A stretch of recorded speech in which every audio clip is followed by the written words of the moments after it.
What's happening, folks? Back with another reaction, back with another True August Walktar Wednesday. Thank you again to Sophia for providing the 2019 self-titled EP from True August. And for the time being, this is going to be on Patreon. Hopefully you're seeing this on my YouTube channel, maybe end of October, early November.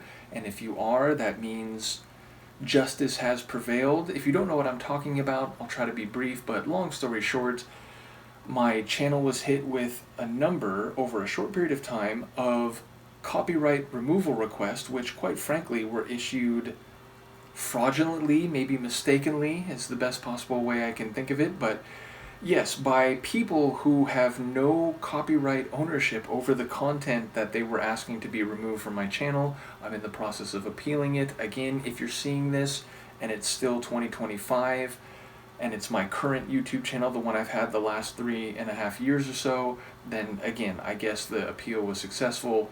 But either way, I'm currently posting some things on Patreon while I wait for this all to play out. In any case, I did enjoy Mount Joy. It had a denser, more layered, and even distorted sound than some of the tracks on Breathing Room.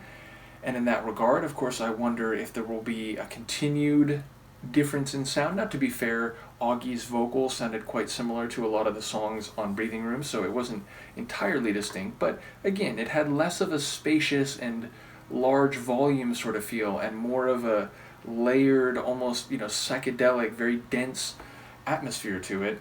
In any case, the next tune, make sure I have this correct, I Can See You Clearly, which is interesting because that speaks to a visual space and volume. Now, of course, you can see something not just visually, but emotionally or rationally or conceptually, and of course, the meaning could function on multiple levels. But yeah, it speaks to visual clarity and resolution, and in that regard, I wonder if this is a snapshot in time, and maybe there'll be an implication that at an earlier stage, things were more murky, less clear, but now someone can see very clearly. Of course, it could just be about their perception and their ability to not be distracted by any opacity or ambiguity.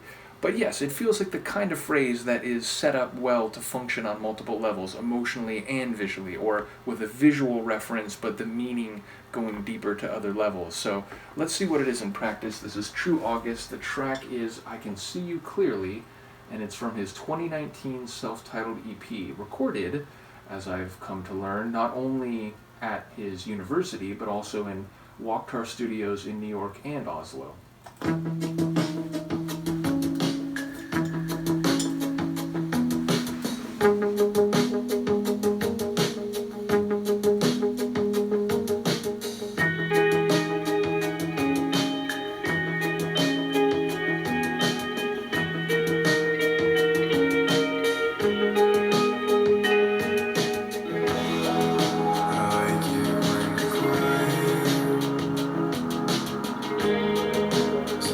you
Another tune that does have some of that echoic density to it, and there's layered vocals at the end, so there's a bit of like asymmetric polyphony to the sonic construction, the composition. And it's funny, like there were a couple lines I heard early on, and I was like, oh, I do think it is functioning on multiple levels, and I think there is an emotional content to it. And then, like, in the middle to second half of the tune, I got so ensconced in the sonic character of the tune that I sort of forgot what I was thinking, and, even the line reference that I was going to discuss. Obviously, the main line suggests a timeline, but I can see you clearly again, I think, is the phrase. So that suggests not like a two-part timeline, but a three-part timeline, right? Like, there was a point when the narrator could see this other person, whatever level that might be functioning on, clearly.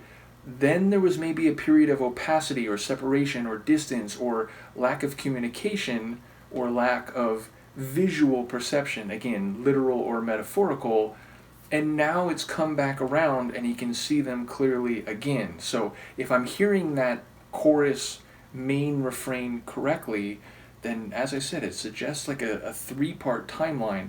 So even though I can't remember a couple of the lines that I heard at the outset, because the sonics were so enveloping and compelling, at least it gives a suggestion that this is something playing out over a longer timeline and does relate to perception and clarity in phases and maybe at opposite ends of the spectrum. Either way, I enjoy his vocals. It feels almost like he's singing a little deeper here than he did on a lot of tunes in Breathing Room. So, again, knowing he's a little younger here, normally you might think it'd go the other way, which is further to say there's a number of deep dives I'm doing where, you hear stuff from very early in a singer's career, and they just have a bit of a, like, higher tone to their voice, and then over time it, gets a bit deeper, maybe a bit husky or whatever it is, but, yeah, it feels like he's even, like, deeper and more, like, richly resonant as opposed to some of the songs on Breathing Room. So, even though, like, the character of the vocals and the sort of echo or effect on them is very similar, it sounds like it's a slightly different register that he's singing in. Either way, I'm really enjoying the sonics, and, I think there were a couple people who mentioned that, no matter what happens and, however much Paul may be involved, they really hope that Augie continues with his music, and now having heard his proper album and the first couple tunes on his EP, I fully agree, and I think this is something that the world needs to hear. There is more Wakhtar music that should be produced and released. So, yes, I'm looking forward to the remaining, I think, 3 songs on the EP. Do I have that right? Yeah, 3 more songs, so I'm looking forward to the rest. Thank you again to Sophia and to General Puffball, who's been particularly vocal, and also Jeff, who mentioned that, this is something that he was looking forward to going back a while, so I'm enjoying the journey through the younger Wakhtar. Let me know what you think, and I will see you for the next one. Peace.